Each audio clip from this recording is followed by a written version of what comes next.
Well, good afternoon, everybody. Good afternoon, everybody. Thank you so much for joining me today. I am your host, Michele Irby Johnson, and welcome to Life Matters with Michele. You know, this is the platform that we use to talk about matters, issues that matter in the African American community. That's right, I made it African American. Why? Because I'm African American. But all right, but there are issues that really concern us in our community. And I want to remind those of you who are watching, who are listening, to please post your questions for our very special guest on today, Avery Kinney. I know him as brother. I know him as friend. I know him as bishop. But I want to introduce you all to my very, very, very wonderful friend, Avery Kinney. Say hi to the people, sir. Good afternoon, audience. Good afternoon. Good afternoon, sir. So I'm going to try hard not to, use your official title, but, I know who you are. So, this is my show and I do what I want to do. Absolutely, absolutely, So, absolutely. so Avery Kinney is coming to us today, and he is going to be discussing HR and leadership in a pandemic in our current season. But before we get to that, I want to introduce you all to this powerful man. He is a committed subject matter expert in the areas of human resource management, human resources development, leadership, grassroots pastoral ministry, workplace mediation. He has several years of experience as an adjunct instructor at faith-based learning institutions, presenter at conferences, community and social institutional levels. He is transparent and he is humorous, but he is a high impact speaker, let me tell you all, and an able motivator who can present spiritual wisdom, pastoral care, conflict resolution, ethics, communication, you name it. He is a servant leader. Let me tell you. He specializes in innovative leadership, spiritual guidance, case management, education, empowerment. The list goes on. Strategic planning and HR. I'm telling you, you all need to get him coming to your company, your organization. He is the founder of the Leadership Boot Camp. Let me tell you, you all, I have visited. I'm part of his web page on Facebook, so I get the things that he posts, and he posts some amazing nuggets that you need to know as an employee, an employer, all of those things, HR. He is out there to give them to you. Let me tell you, he's a consultant that specializes in training and seminars for churches, businesses, other business areas. There's so much that he does. He is road tested, let me tell you. And he's also the founder of Integrity Performance Group, which facilitates corporate, congregational, and individual mediation as an alternative, y'all, to litigation and other adversarial tactics used to resolve conflict. He is married to none other to the beautiful Iris Kinney, and he has two children, Avery Jr. and Miss Kayla, who is just getting so big. I cannot believe when I see her. And she's his twin, y'all. If you ever saw a picture, she's his twin. So I just want to welcome everybody to Life Matters with Michele and our very, very, very special guest, Avery Kinney. Sir, I'm so honored to have you here to share with us on today. How are you, sir?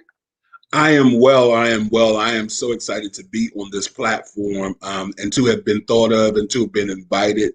This platform that I just believe that it's going to be catapulted to the world. I just believe that. Thank you so much, and I appreciate the word, the Rhema word, and I'm gonna say it just like that. And I believe it. Somebody's going to see us and hear us and pick us up. So let's jump right in. Again, our very special guest, Avery Kinney, is talking about HR, or human resources and leadership in a pandemic. Let me tell you something. The landscape that we're living in right now, as it relates to HR. Give us a little bit about what you see, and then we're going to jump right into our Q&A and see what happens in the midst of this dialogue. Absolutely, absolutely. That's a very important question. The landscape certainly has changed tremendously. It's changed forever. You know, I believe that the landscape has changed in such a way that you have to upgrade your communication, the way that you communicate and so forth. It is so important. We are finding out that we don't have the communication skills that we had. And so in that way, the landscape has changed. Also, the landscape has changed where there's a higher premium on emotional intelligence because some people are just going through some very stressful times. They're having to go without things. They're having to adjust how they do what they do and so forth. And that can be a stressful time when you don't have the skill set. And so they're having to adjust how they do, how they show up in the room. They're having to increase the level of compassion. That's a landscape changer because let's face it, Michele, you know, everybody is not by default compassionate.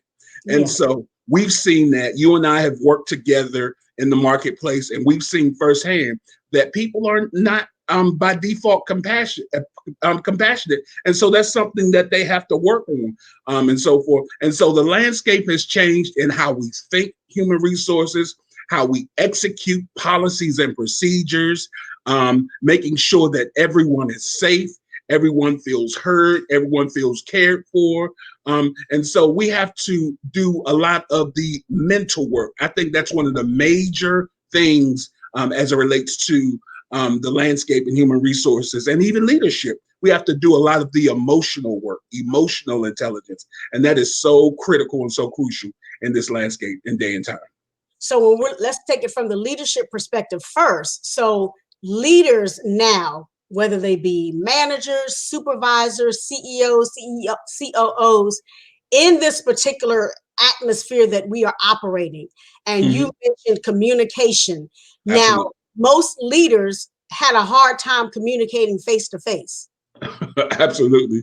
And so now that we're in this virtual environment, you know, how would you say there needs to be a shift in how they're communicating? So say, for instance, if you have a supervisor who has a hard time telling one of his or her subordinates what to do, what not to do, you know, of their displeasure or of their pleasure of how their work is going, if they had a hard time communicating by email then, and they were just down the hall, what would you suggest to those managers and leaders now on how to communicate more efficiently and effectively in a virtual environment? Because now you have to really use your words carefully, and you have to make sure that the words don't come across so that they are curt or flat.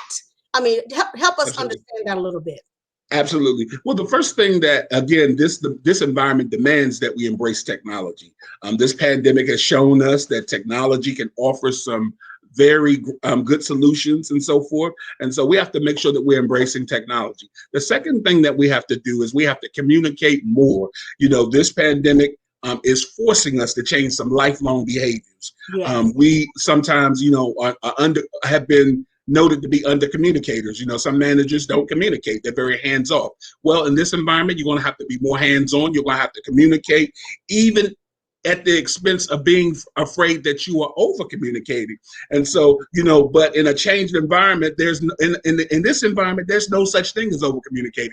You're going to have to do the extra. You're going to have to go above and beyond. You're going to have to document policies and procedures. You're going to have to put it in writing. There's going to have to be a digital signature and so forth. And so we're going to have to change some lifelong behaviors and so forth. And we're going to have to understand that we can still lead people without knowing everything. You know, it's important that we understand that as we undergo these significant changes and the changing directions, that sometimes information is slow coming.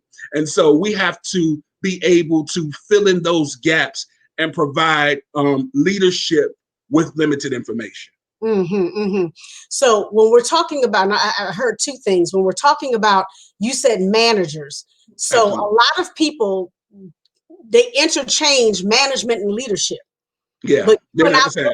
They're not the same. So can you shed a little insight on the differences? Because I tell people quick, wait a minute, don't manage me, lead me. There's a difference. Absolutely. Absolutely. You know, managers lead by title, leaders lead by authority. And Yes. so, with regard to authority that you're given, you know, a person that's a real leader, they don't have to announce their title. They don't have to tell you I'm a leader. You know, me, I can use myself for an example. When I walk into a room, I command attention. Why? Because of how I carry myself, because of the confidence in which I carry myself. And leadership is just all over me. It always has been. Even those people that try to unsee it, it was Uh-huh. always it was there. And so you know, there's just a way that, you know, you carry yourself. And so I'm not one of those people that have had to announce that, say, hey, I'm a leader, I'm the you know, when I was pastoring a church, you know, and so forth, I didn't have to walk in and say that I was a pastor. I have to walk in and say I'm the supervisor. When you and I worked together, I didn't have to walk in and say I was the manager. I try to dress like I own the building. And so forth. You And, walked in there with a presence, I promise you. and He's so 6'3", y'all. So 6'3", 6'4". So outside of his stature, he still had a presence about him. yeah, absolutely, absolutely. And so and I've often said, Michelle, that just because you're a good manager in the marketplace doesn't make that you'll be an excellent leader in faith-based interests. And that's been my most of my life experience in faith-based interests, having to unseat leaders that are wonderful managers in the marketplace, but in ministry, they, you know, I found that they have let that marketplace title go to their head and are not able um, not able to lead effectively in faith-based interests. So it's a big difference. It's a big difference between being a leader and a manager. And then I've also seen the flip side of it, people coming from the faith-based side, All and right. then they're coming into the marketplace and Absolutely. they're misconstruing, you know, their authority, or they're putting, I don't want to say putting too much God into it, but they're forgetting that the people whom they serve or they cover or they lead are not going to always be receptive of their faith-based thought process. So there's a way that you can, how can I say, I don't want to say camouflage, that you can infuse it. Yeah, With, you can give spiritual principles without saying God. absolutely, absolutely. Just like organizations like Chick-fil-A, they have Christian principles, but they're not a Christian organization, you know, and Right. so forth. And Mm-hmm. so there's a way that you can infuse, you can lead in such a way that is distinctive and so forth. Yes, yes, yes. So there, just for our listeners, there is a distinct difference between management and leadership. And one of the things I learned when I was doing my first master's is that managers, they try to manage everything you do. They want to, what's that word I can't stand? I don't like to be micromanaged. Don't stand over No, my shoulder. Don't tell me what to do.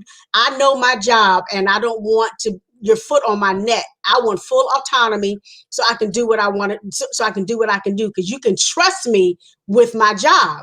Whereas a leader leads by example, leads with authority and power, and also absolutely. leads by learning how to follow. So there is a big difference. And so thank you so much for clarifying that for our listeners. All right, so how can leaders adapt in uncertain times? I know you talked about communication, because some people, they're just not clear communicators, but what are some of the other adaptations that need to take place in HR and leadership in this particular environment in which we are existing? Absolutely. So in this environment, and just to make sure I understood your question, you're saying how can leaders adapt to Mhm. this current climate? I think one of the major things, one of the key things, Michelle, is that as leaders, we have to focus on the future, not the past.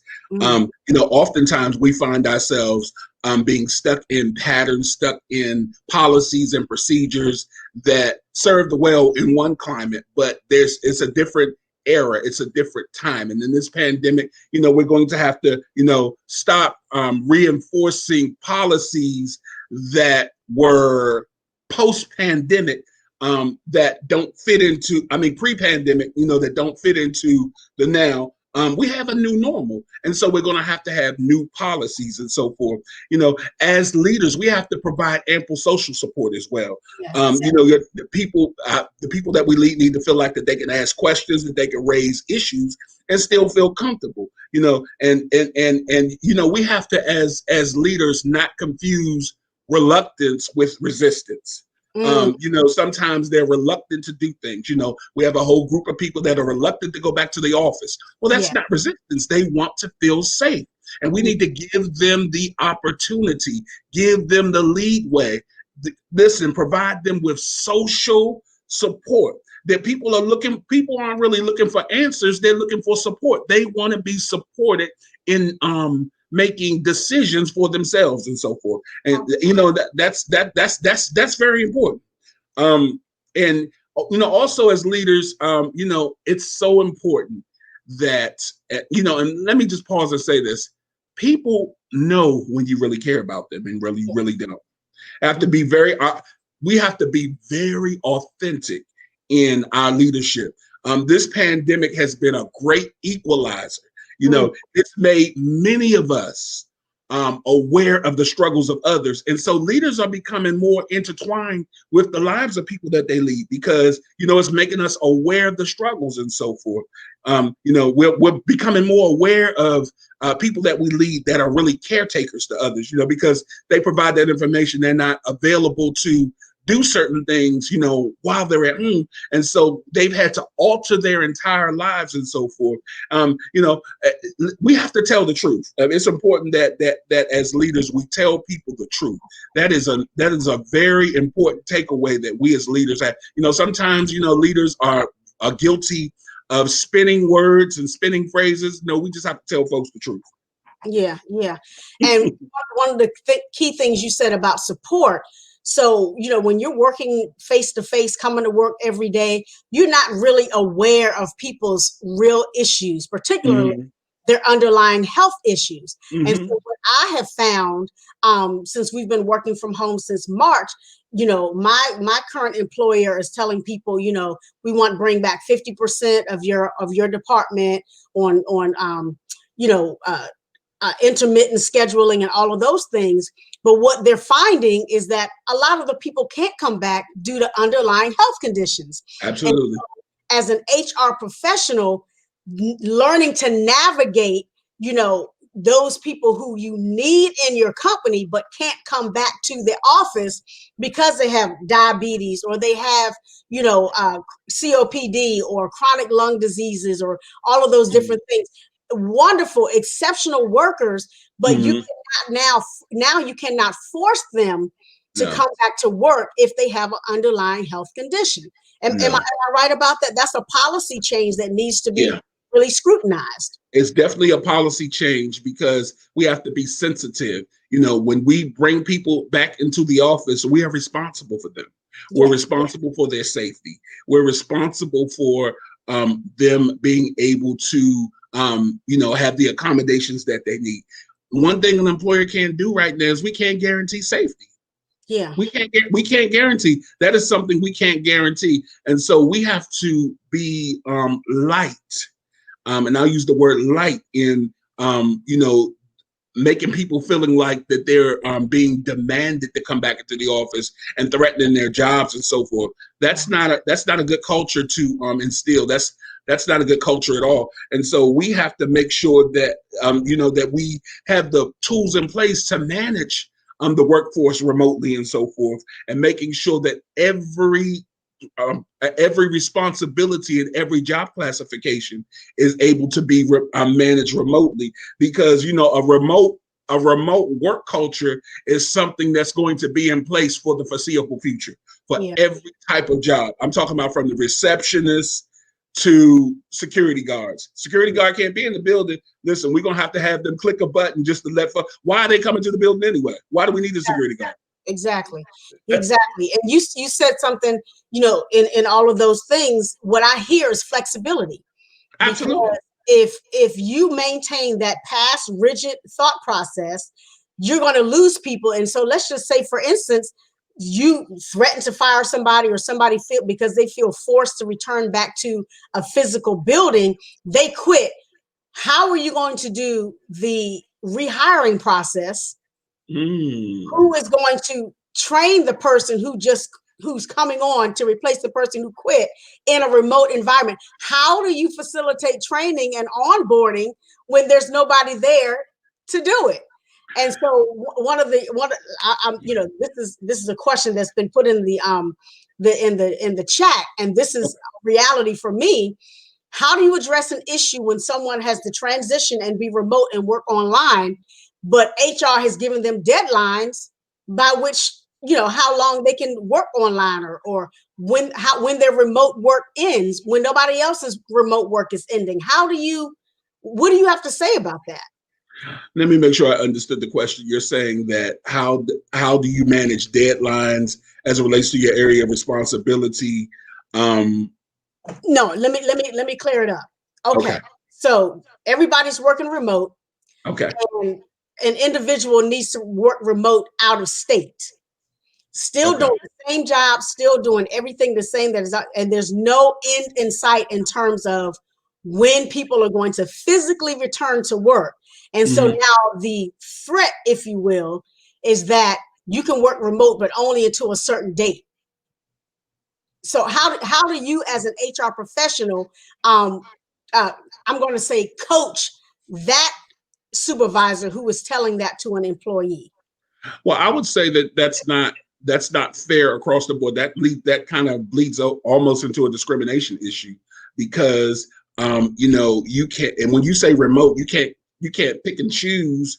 One person can only do it from their house versus if they decided to go and take care of their mother for 6 months in another state, that they can't do it from that person's house. So that we need to be asking the questions, why is this person being singled out? Because everybody has to be treated the same. Everybody has to be given the same opportunities to do their job. And so there has to be some fact finding, and that fact finding needs to be in writing.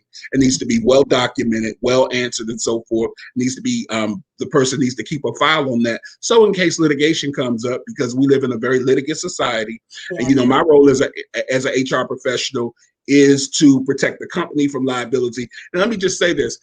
Companies have two types of HR professionals. You have HR professionals that protect the company from liability, or you have an HR professional that's an advocate for the employees. I personally enjoy being an advocate for the employee and so forth. I believe that because HR is not a revenue generating cost center for organizations, I believe that I should be protecting assets, people assets, and so forth, and making sure that they are well represented, well managed, that they're given the same opportunities, that they're not being discriminated against, that they feel that that they're not being just an employee that's being managed or treated like a robot, but they're cared for, and that the culture supports the vision that the company has set in place and so forth. So to circle back with you, I believe that who somebody that's in that situation should be asking specific questions, to the manager and get HR involved just to make sure that they're not being discriminated against. And here's the kicker, because I'm giving you a true scenario. HR said it was okay, and then HR said go to your manager and then their manager, and if everything is good, we'll draw up a contract so they'll know, if there's a shift that's going to take place, what the steps will be for this. So everything was laid out, and then a couple of weeks later, it comes back that, oh, so we're going to shift because the someone else's boss said we need to put a deadline on it. So the bottom line is someone else does it in another state, but for some reason this is becoming what's the word I say, is becoming a challenge. It's And becoming an unreasonable accommodation. absolutely, because if the work is still being done and is still being done the same way and has been done successfully for the past 10 months, Mm-hmm. what is going to change if the person works remotely from another state, like you said, to help a parent or to, whatever the case may be, that, basically dictates the fact that they have to go to a different state. So I just wanted to hear what that was. We have another question that says, well, how do you navigate the poor and unresponsive HR while trying to still get things done? That is a huge question and a huge concern. So again, documentation is so important. It is so important. And you have to be very objective in your documentation, not putting your personal feelings in the documentation. This is what happened. This was the result. This was the result I was trying to get. And this is why that person prevented me from getting the result, and so forth. It has to be well documented. So when it's time to escalate it, you have a paper trail that says that, yes, I can escalate this because this person was not crisp in their follow up and follow through. And you are not confident in their ability to favorably represent your interests. And so that is something that is so important. Human resources has to be on point. They have to be responsive because, they are, accountable, an accountable business line for, benefits, employee data change, payroll, salary, and so forth. And so that's unacceptable. If you have staffing levels, that are optimal for managing a certain size company, and then all of a sudden, because they're remote, the service level has dropped, then that's something that's a management issue. We need to make sure that we make aware the persons that are accountable. I say the accountable executive. Sometimes you have to skip over the middle managers and go to the accountable executive to get things done. Yeah. So what variables do you see is complicated to the leader in HR in this current climate? So what are the variables that make it complicated to be a leader, whether it be that executive, that middle manager, whatever, and HR and an HR professional in this current climate? What complicates those things? Well, I'm going to say this. One of the major complications is mental health and well-being. Oh God. Some are just burned out. The sudden shift in the culture has taken an overall toll on managers' health and their well-being. Their stress is up, their anxiety is up, other mental health issues, the stresses of life, having to homeschool, for single parents, and at the same time, manage your responsibilities at work. That is a lot, Michele. That is a whole lot. At the top of the list, I would say it would be mental health. The next thing is managing new competing priorities. That is a challenge because you have to learn technology that you haven't learned. You have to teach technology to new people that you've never received training on, that you're not going to get any extra compensation for. That is a challenge. That is a whole challenge. So we say mental health. We said managing competing priority, and also from a manager's perspective, guess what? We still have to evaluate people. How are we going to evaluate them? Is the performance still measurable and so forth? Making sure that we can chart the results that the person is getting, because guess what? People can, work remotely and still, not be that their output can change and so forth, but they just do just enough work not to get fired. Yeah. And those are the top three. I would say those are the top three. Because we have to have integral people. This is a different system. And everybody is not going to submit to this new system. Everybody is going to try to some people are going to try to find loopholes and so forth. And so we have to make sure that we are doing what we need to. You can't approach anything half-heartedly. You have to do everything wholeheartedly, as it relates to this climate that we're in. Another one of the challenges I wrote down is budgeting issues. Oh, absolutely. Absolutely. So now you're looking at, so when we talk about going virtual, now we have to make sure people have hotspots in their houses. We have to make sure they have cell phones, so people aren't using their personal cell phones. We have to make sure that VPNs are working, and that you may have a need for additional DIT folk, or you have to hire a temporary staffing, because now there may have to be that one or two individuals who will sit in the physical office to do some of those things that you cannot do remotely. And so I think about the budgeting issues, and then you have hiring freezes now, because you have some companies that are like, okay, we can't bring anybody on because we don't know, like, say for instance, a university students aren't returning like they usually would. Some of them cannot navigate the virtual environment. They don't like being on camera, so they don't register for the next semester, and therefore your income from enrollment drops, and so now you have hiring freezes. So it Mhm. creates this snowballing effect. And It so does.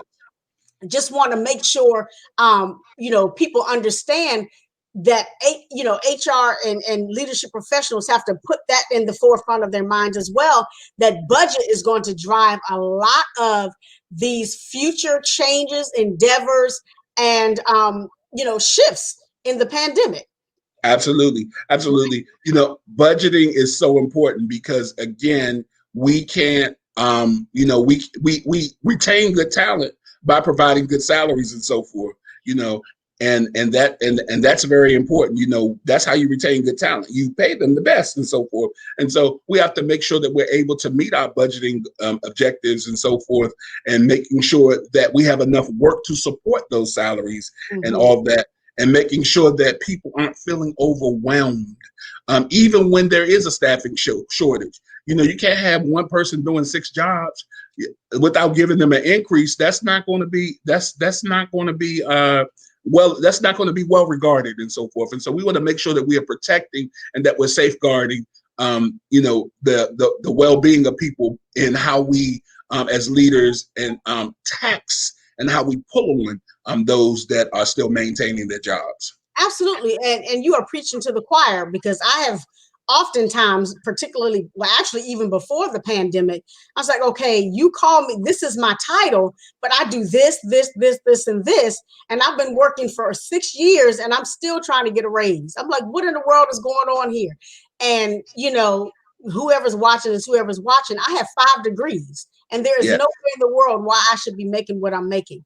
But No. the thing of it now is, you hit on this, people doing 6 jobs. You do double the work working from home, because everybody doesn't have a scanner, everybody doesn't have a this or have a that. So prior to figuring it out, how to do electronic signatures and all of that, I was taking pictures of documents with my phone, emailing them to myself, creating Wow. a PDF, then sending it for it to get a signature for one person.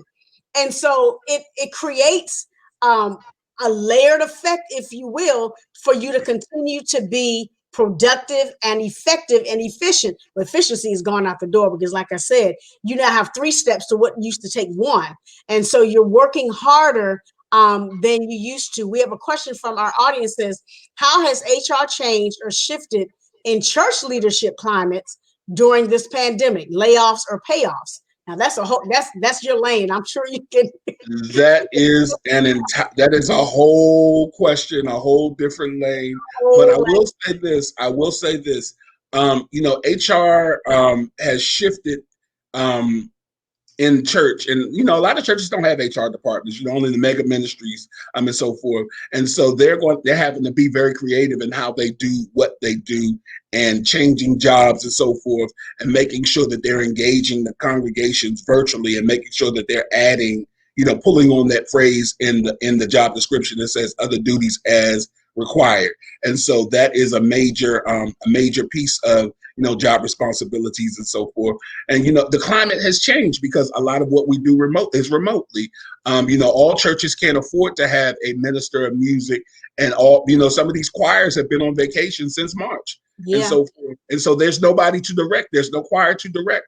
There's nothing that you sometimes they're just paying people just to stay on payroll. And so that's it's mostly payoff and not layoff, if the church can afford to do it and so forth. And so that's a major shift, because the giving has dropped in some particular faith-based interests and so forth. And so we have to be creative in how we use the funds and so forth. You still have mortgages to pay, you still have salaries to pay, people have to eat. People are still depending on that revenue, from that faith-based interest. They didn't ask to lose their job. And then, we see all this going on in the legislature. They're not trying to give any unemployment and so forth. They're not trying to do any of that. The gig folks that work at churches, those drummers, those pianists, those organ players, they get paid from Sunday to Sunday.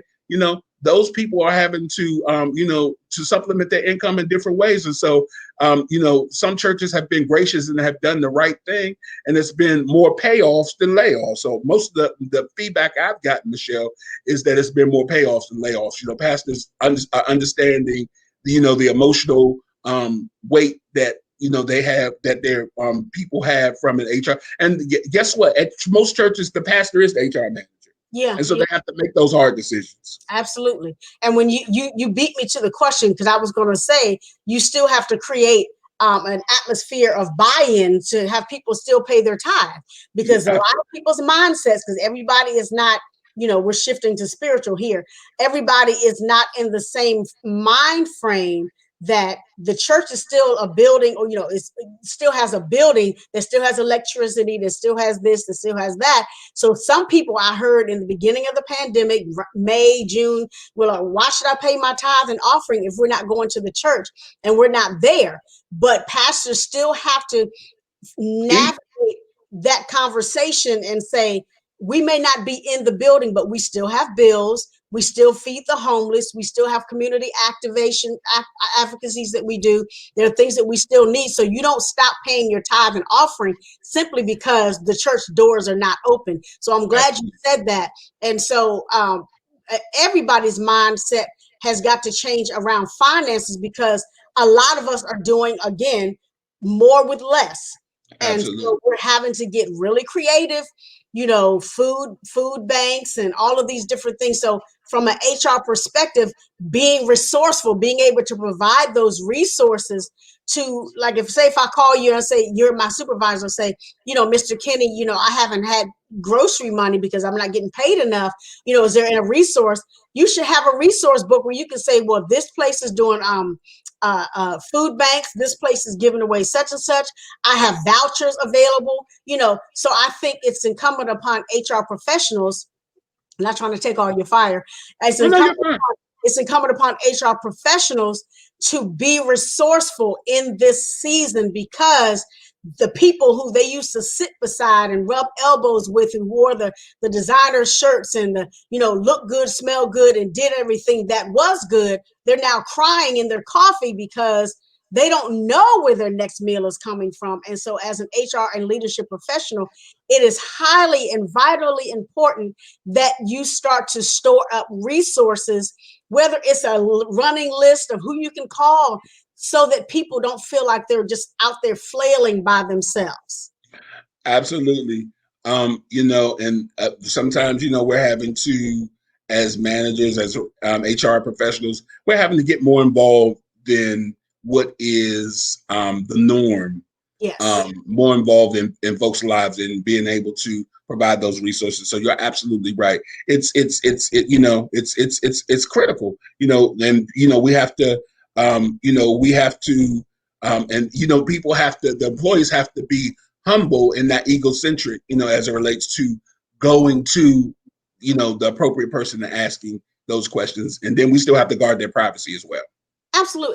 Because I was getting ready to say, we have to remember, that confidentiality clause, because a lot of people, they don't utilize it. But I think it's very important that I don't want to call them managers, but leadership and HR professionals put themselves in the shoes of the people that they lead and they cover. Yes. Because just because you have a 2-income household and it has been maintained does not mean that your secretary, your admin, your exec, your this or your that has the same testimony, if you will, because now maybe they had a 2-income household and now the spouse has lost their job and or had to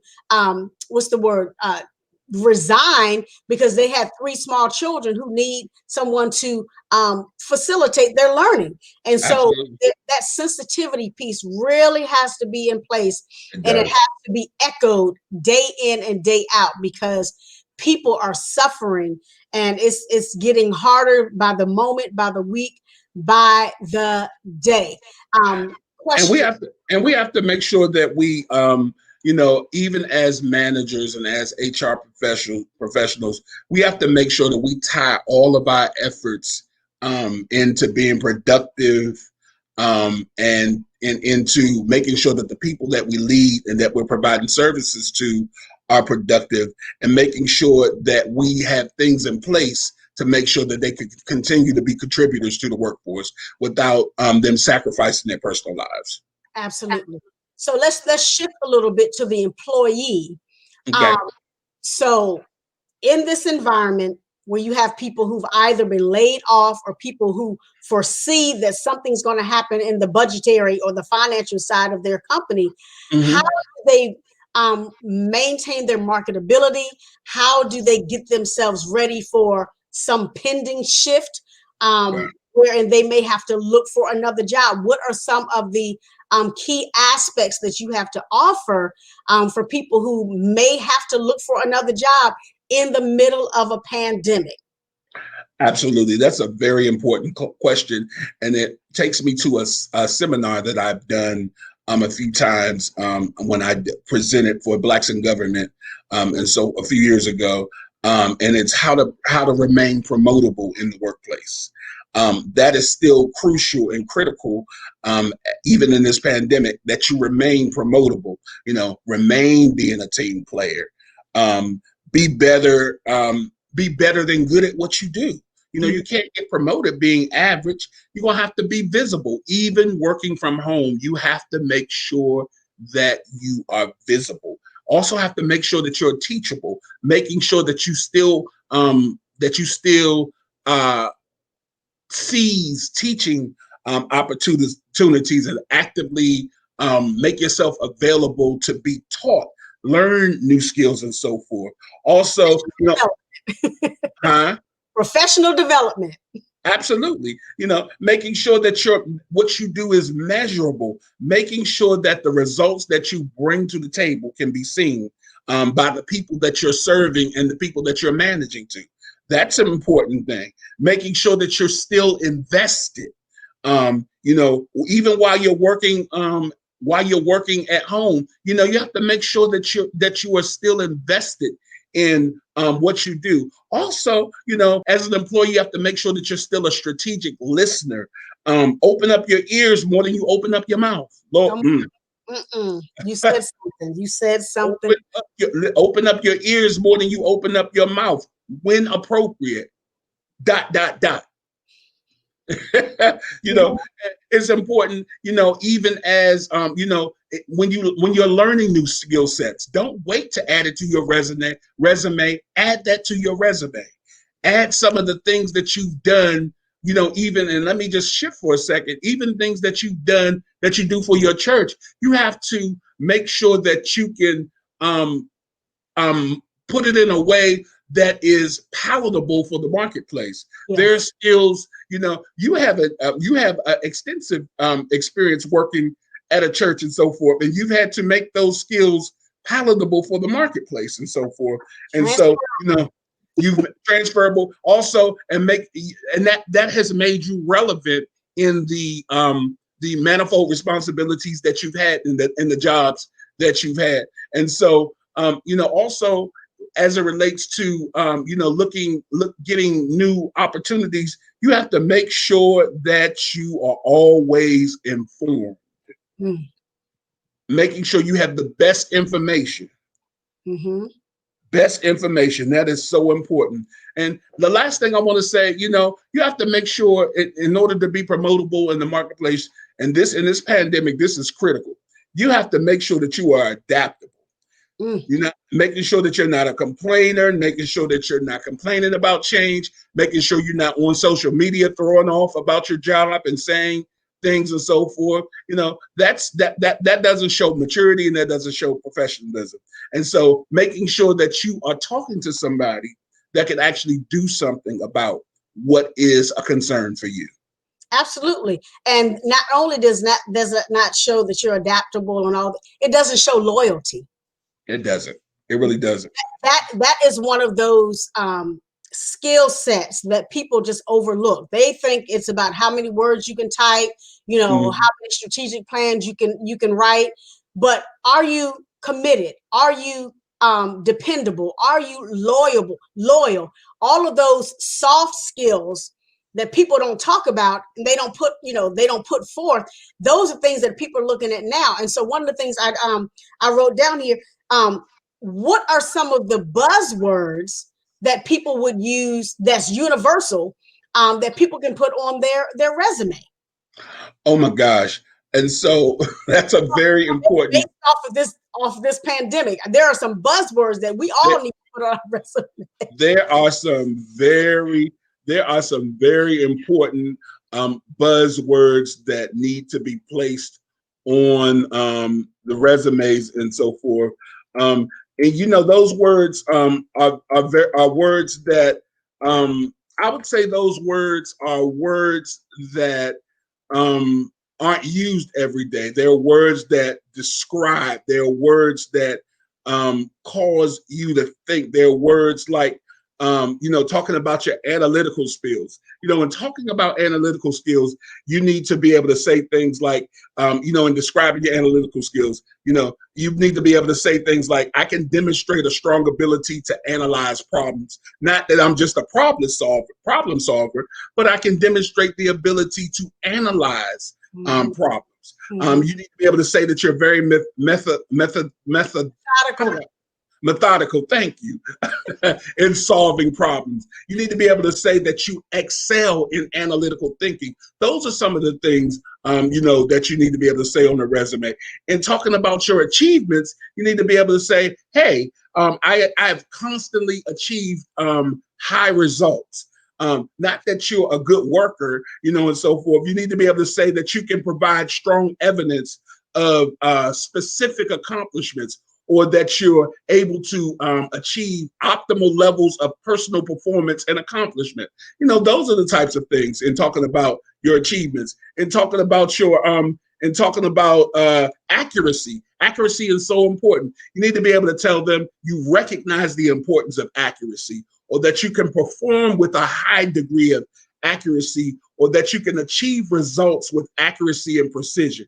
Or one more that comes to mind is that you can maintain high statistical accuracy. Those are so important. Let me add this one more, that comes to mind.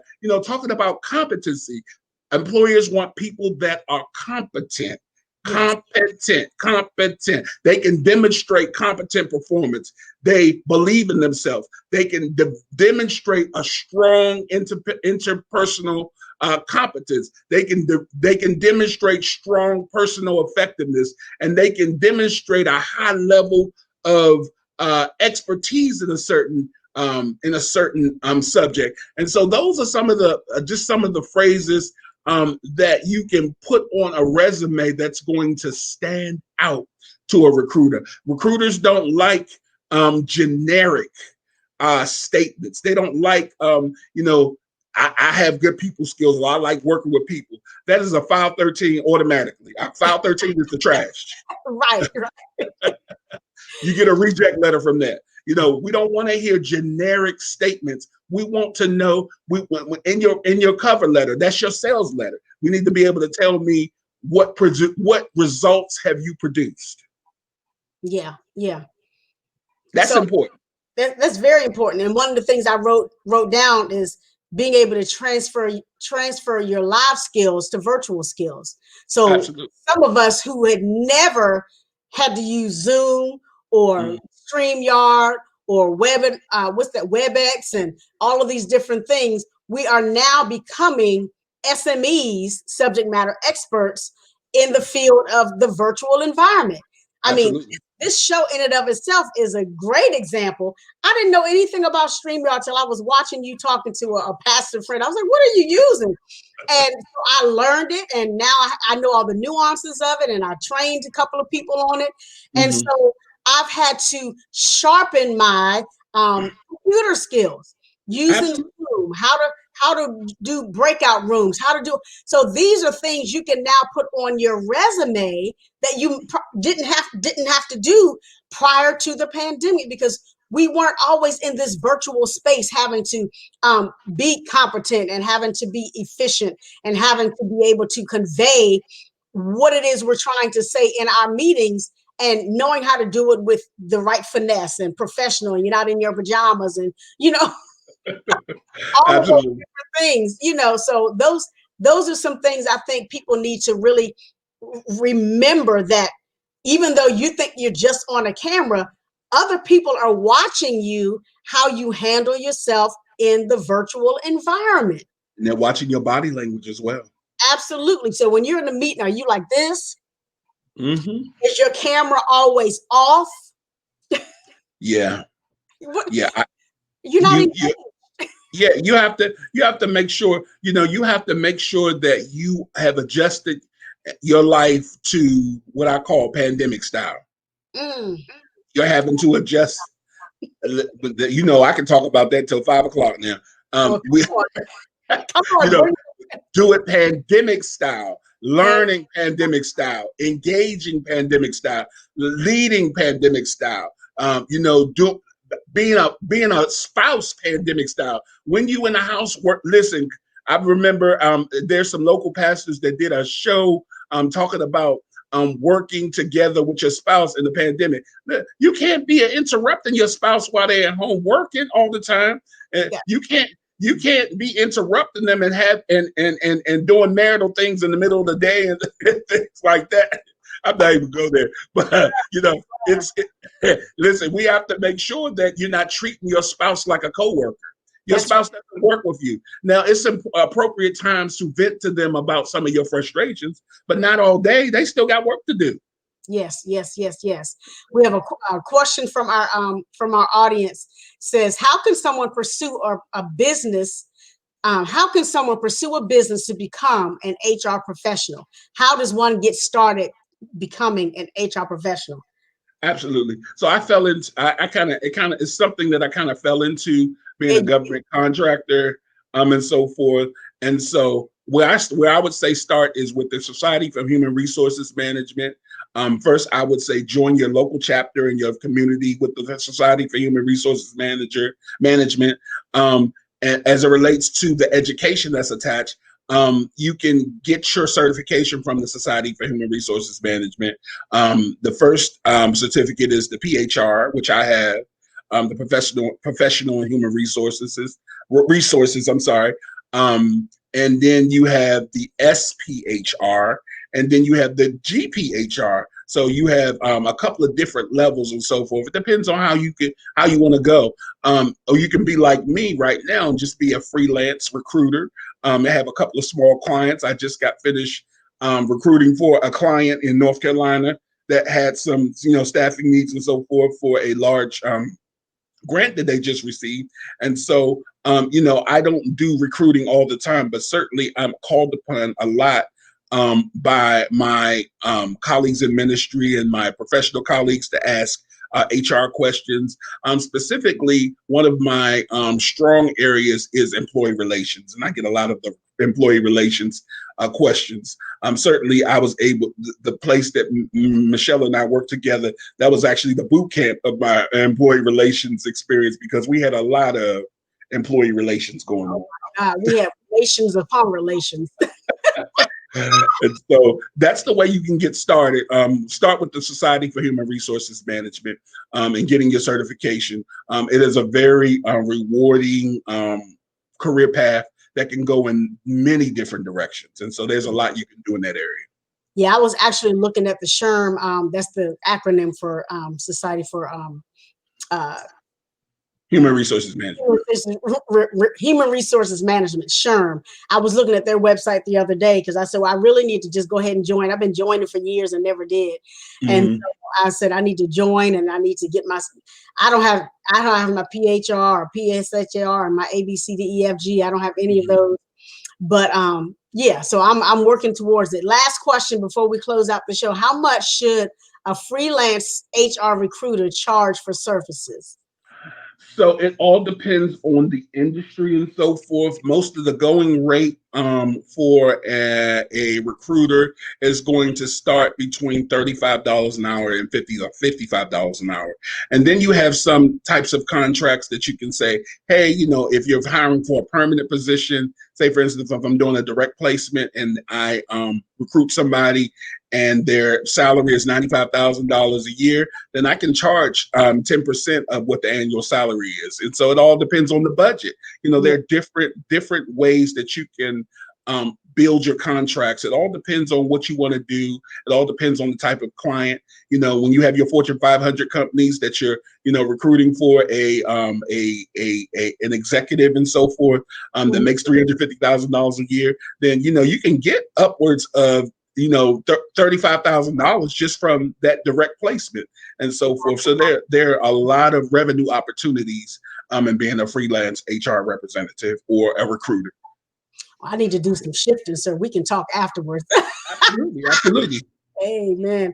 Oh, this has been amazing. I tell you, for those of you who are just tuning in, or those who are, going to watch this later, certainly we, appreciate Avery Kinney for coming on and talking to us about HR and the leadership professional in a pandemic, because like we said at the top, the landscape has changed and we have got to do things differently.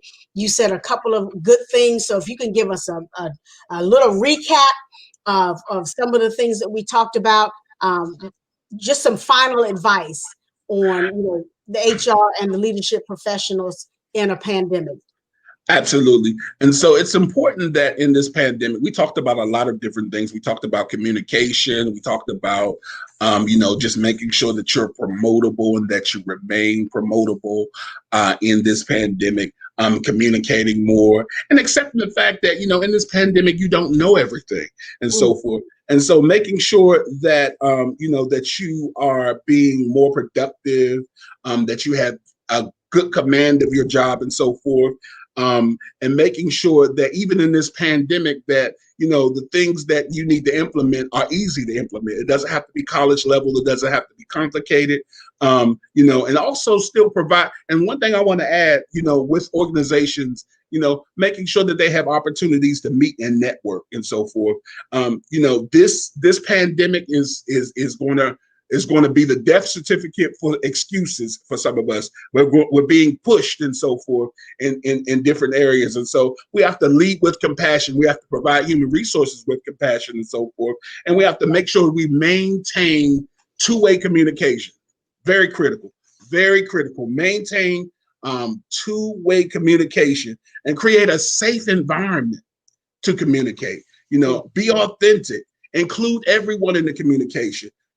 Include, as an HR professional, include people in your plans, and so include the people in your plans and all that, making sure that you embrace technology and all that you do so that you can prepare yourself and prepare others to propel in the areas of responsibility. Thank you so much. This has been a wonderful show today. I'm excited. I can't wait to go back and do the replay, but see, I have access to the guest, so I can just pick up the phone and call you, right?